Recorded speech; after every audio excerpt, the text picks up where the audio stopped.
back to another FSP Weekly Roundup. I'm Stephen, this is Caleb, and we're here to run through the week's football and just cut through all the noise, keep it real, no waffle, just pure football. So let's start with the Premier League. So yeah, Zubimendi brace, good 3-0 win for Arsenal.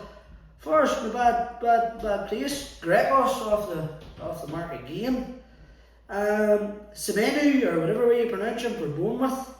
I mean, that man's on fire. How nobody snapped him up. You laughing at me trying to say that? How nobody snapped him up, it's beyond me.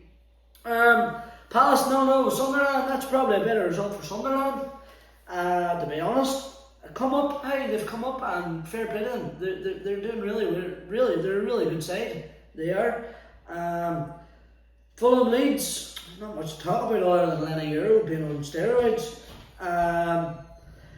Martinez keeps Villa in the game. How we could have been doing with him against City or against anybody. But I mean, the less said about that, the better. Newcastle, I mean, they're talking about these big results here. Newcastle 1-0 with Wolves, like the way Newcastle Champions League team. I mean, Anthony Gordon, Alanga, they've got real Harvey Barnes, Murphy. I mean, Newcastle should be tanking at Wolves at the minute. That isn't actually playing well. So I mean, there's a lot of bias in the press on how they summarise these matches against how they summarise United's games. And there's one big one coming anyway. So we're on to Spurs 3-0 West Ham. We probably expected Spurs to throttle West Ham, to be honest.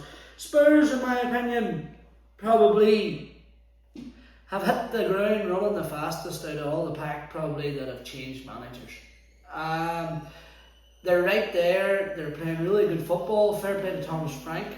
It was a big... I mean, there's certain clubs I wouldn't go near. If I was a manager in West Ham, Spurs probably right up there, two of the top ones. Frank's went in. Levy's not there now, but he was there when he came in. Fair play to him. Fair play to him. Again, we're United fans, but anybody that knows anything about anything knows Spurs is doing alright. So yeah, Brentford Chelsea, probably a bad result for Chelsea, to be honest. Last minute equaliser, all the rest. But I mean, Chelsea on current form, well, they haven't really gotten rocking yet, have they? They haven't had. Listen, Chelsea have a few key players injured. They're nursing James, probably looking after James's game time, which is smart. He probably is, for me, the best right back in the league. And if he was fit, he could potentially be one of the best in Europe, in my opinion. I always thought he would be better output than Walker. I mean, you take Walker's pace away, what else really? You know, didn't have the assists of like Trent's a better version attacking wise. Walker, great recovery pace, but if you had a mix of the two, Reece James has got a blend of both of them rolled into one. You know, he's not as fast as Walker, but he's quick. He doesn't get the same amount of assists as Trent Alexander-Arnold, but he comes up with big moments and big goals. So I mean, overall, I'd probably roll him in as a better player than them two, to be honest. Just very injury prone. That runs in now to Salah. Now this was good for my fantasy team, as Mo Salah is my captain. But I mean, again, the press and the tabloids and the whole media, boys, it's laughable. So, Salah's stoppage time penalty against 10 men Burnley, right? What? That was classed as, let's just get it exact here, a great win, another great win, great character shown by Liverpool to overcome 10 men. I mean, we beat Burnley a few weeks ago and they had 11 men on the pitch and it was called laboured. Don't like, you know, it's there's United bias everywhere. It's just double standards, and I mean, I think whether we're sitting first in the table or whether we get relegated, we will just always be the most talked about club, and that comes with being one of the most successful. So yeah, it's probably Chelsea. and everybody loving the fact that we're struggling, you know, even presenters there in Sky Sports News. I turned on Sky Sports News this morning, they're talking about United.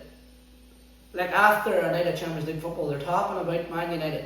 I can't remember that wee presenter's name. Funny accent, wee blonde boy. Does the morning talk. I done it yesterday with Tim Sherwood. I won again this morning with Jay Bothroyd, so he was. And United was the topic. No matter all what happened last night, the great football that was played, they were talking about United. So, not wise.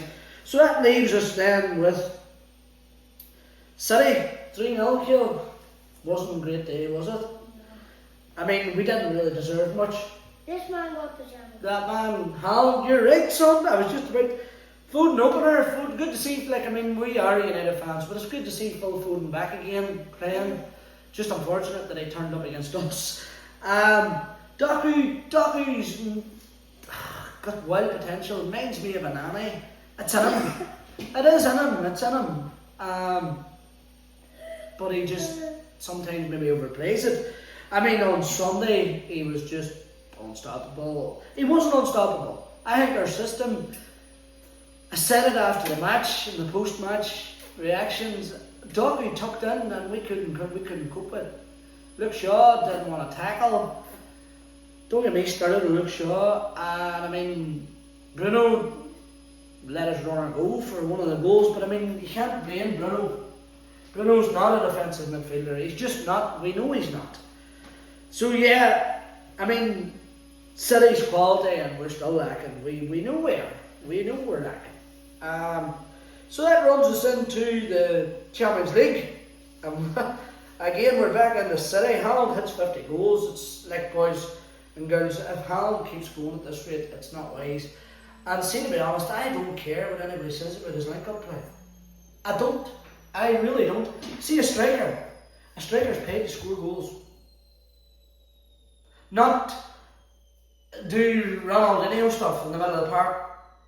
No. There's lots of strikers tried all that crack and lost the ball.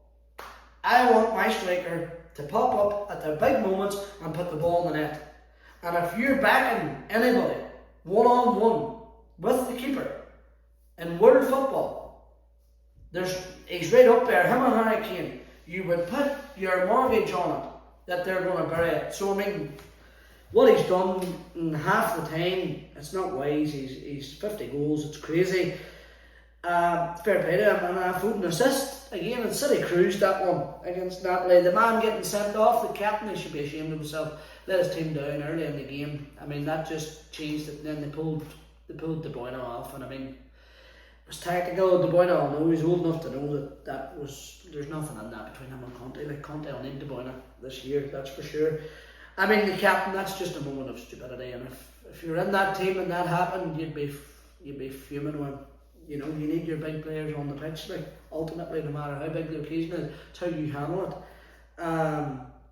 Arsenal, another good win. 2 subs, Trossard and Martinelli, but a decent win away to Bilbao. Bilbao's not easy. It's not easy to go up there.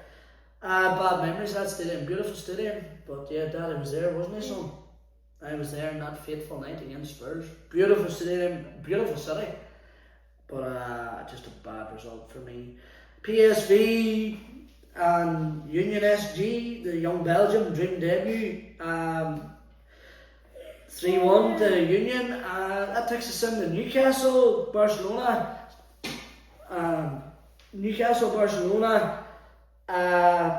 Rashford, not much else to say. I don't think Newcastle ever really done enough to do anything in the game. I genuinely, I watched it. I picked that game last night to purposely watch it because I felt something could happen for Newcastle. I don't think they ever done enough at any point in the game. I genuinely don't. Harvey Barnes had a couple of good chances. He overran it. A couple didn't fall for him. Alanga was phenomenal. Big mention to Anthony Alanga. I mean, another great decision made by our board. Yeah, let's not get me started again. So, again, deserved Barcelona. Them 2 goals deserved to win any game. That takes us to the historic upset. The Azerbaijanis, 3-2 to Benfica. And then into Liverpool again. I mean, folks, there's a lot to run through here. It is off the cuff, it's all my own words, but I had to print it out, so look, just bear with us. I don't want to be waffling a pile of nonsense to you. I want to keep it flowing as best we can, isn't that right, son? Yes.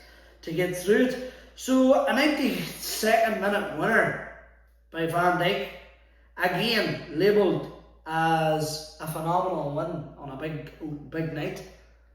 But, I mean, their luck's going to run out at some point. Now, don't get me wrong, the flip side of that is, and anybody can point it out to me, United scored 8 goals for years. Of course we did. But don't call a laboured win a good win when it's them, and then call it laboured when it's us. You know, show a bit of consistency. I mean, the press is nearly as consistent as VAR, to be honest, and refs. So, yeah. So that really leaves now. That's the full Champions League, Premier League round-up there. Not great for United. That's not great for Chelsea. I mean, bad result then into that midweek. You'd have been looking at bounced. I mean, Bayern Munich's a great side, of course they are, but still, world champions. Maresca will be alright. I think Chelsea will be grand. Newcastle, I just don't think Newcastle have a squad for Champions League. I don't think they're any further forward than they were the last time. Genuinely, I don't. I think the last time they possibly were in a better position because they had Isak. This time they don't. It sounds harsh, Geordies. I love Newcastle as a club. Love the Geordie fans. I think they're very welcoming. They're passionate, but they're funny. They're not evil. They're not hateful. There's a few fan bases that are passionate and they're hateful. I wouldn't put Newcastle in that bracket, to be honest. They're proper football people up there. It showed whenever 46,000 rode man on. I mean, there's no other stadium you'd get that. That was unreal. I was envious of their fan base last night whenever they shouted that. There was 46,000 Newcastle fans simultaneously roared man on. Boys, that is effective. That is very effective. But the problem we have in our club is there's a lot of people that are just there because they have money. They're supporting Man United because we were successful and they can afford to be there, and there's not enough people that actually are football people there, possibly priced out of it over the years. But we're football people, aren't we, Kilo? Yes. And we can say it as it is, and we sort of know a bit of idea what we're talking about. So that runs us looking ahead now to Chelsea. The return of Alejandro, this wee man's favourite player, and it wasn't nice now over the summer, was it? Whenever he left for Chelsea, so he'll be back. Kick-off 5:30, Garnacho's return. I mean, we had to be real about it. Should we have allowed Garnacho to leave? We had Ahmad on the right, and we had Garnacho on the left. And we had Hoyland, right? Now, we didn't play to Hoyland's strengths. They maybe didn't cross the ball enough for him. But I think the 260 million or whatever it was spent might have been better served on 2 wing-backs, because I don't rate Dalot. He'll come up with decent wee moments. He's not a big game. He's not a Dennis Irwin, like, you know. He's not a Paul Parker. Gary Neville, sorry Gary, but like, you know what I mean. He's not of that ilk. He's not gonna look after the. Then there's Matsuari, boys. Matsuari, I've had enough of him. Good footballer, yes, but there's a difference. There's a difference in good footballers and what we need. We need balls. We need players with balls. They help us. Daddy says that a lot, doesn't he? But not to be swearing. You even said that to the before. So I did say it to a few referees, but we'll not talk about that. Back to Chelsea. I mean, I'm back to our board. Wing backs aren't good enough. Our centre halves are either inexperienced or too slow. We're missing Leitch big time, but we still need some. Does Leitch play in a 3? Nope. Is he big enough to play in a 3? Well, probably plays on the left, but your right hand side and your central, I mean, we can't go Heaven and Euro. Euro's brilliant potential, and so is Heaven. But I would want that central linchpin to be Where's his head? a young fella that come from Arsenal. He's really good. I would want my central one to be the leader there. You know, when Harry hasn't got the legs anymore. So I mean, we washed the budget, and now we're paying for it. I mean, Rasmus scored his debut for Napoli. That's not a surprise to me. And Sesko's getting starved. That's still not a surprise to me. Folks, I've been saying this for years, and Rio touched on it in the week there. Fergie always told them to feed Van Persie. Like when they signed Van Persie, he warned them. He said, "Boys, you feed him. We must feed him." With this crowd of boys that we have here, I don't think it matters if you can put Jesus Christ and the 12 apostles up there. They're starved. And then another bit that really winds me up is that I've been preaching it for years about Luke Shaw too. And you could add Mason Mount into that. What a waste of 60 million. A complete waste. Roy Keane touched on it the weekend after the match about Shaw milking it and not doing enough, turning up when he wants. Boys, I have had arguments. I stated it in Sunday post-match. I've had arguments inside Old Trafford with people saying that these are good players. You're not good. You're no good if you're not like. That's like saying I've got a squad of bricklayers there, and I'm a subcontractor, and there's just one bricklayer that's probably the best bricklayer of the lot, but he doesn't turn up on a Monday. He's no good to me. You can't turn up when you want, boys, especially for United. So yeah, that gets through it all. Enough of my rant. We let Sunday go, won't we? We'll move on to Chelsea positive. 5:30 kickoff. No better way to chill out on a Saturday evening. Well, I not be chilled out for you. No. So that leaves us nothing else. Only do you think you earned your pack this week? Yes. So superb at school this week. He's doing really well. Homework's all done. Really good for Nana and Granda. Good for Mama and Daddy. No cheek. Played well at training on Tuesday. Done really well. Got a couple of wee fluky goals again. By the way, this man got his first hat-trick on Saturday past. I nearly forgot that. Big moment for him at his own match. So made your bed all week. Yep. So yeah, I think he deserved it this week, son. There you go. So let's get this pack open and see who we have. This is the same every. Mm-hmm. Why do we just get I think we're ready, folks. Stay tuned here because let's fill in this one there. Right, one.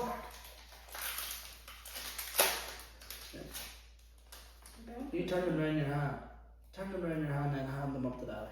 And then Daddy will show them the camera. So who have we got here? Kamara, Aston Villa, midfielder. Decent enough, another one to the addition. Go ahead, kid. Dean Henderson, boys. How we could be doing with him. To talk about all the goalkeepers we sold. Ten Hag got rid of him. And De Gea. It's not wise. Next one, Pickford, decent, solid. Wouldn't have him at United, but decent, solid goalie. Who have we got here? Ooh, that's probably the hottest young ticket in football right now outside of Lamine Yamal. This boy is the real deal. Estavo, or whatever way you pronounce it. The young Brazilian. They signed him from that Brazilian squad in the Club World Cup. Phenomenal player. He's had a couple of really good performances for Chelsea right now. Great backup for Cole Palmer there. Takes the heat. Wow, boys, we got a generation. Wow, Martinelli. Probably won't start, but Martinelli's similar to Nani. I call them players Nani. Oh. A young Irish midfielder, boys, and captain. And it is a full force Josh Cullen. Really solid player for Burnley. Great player. Playing really well. It's nice to see.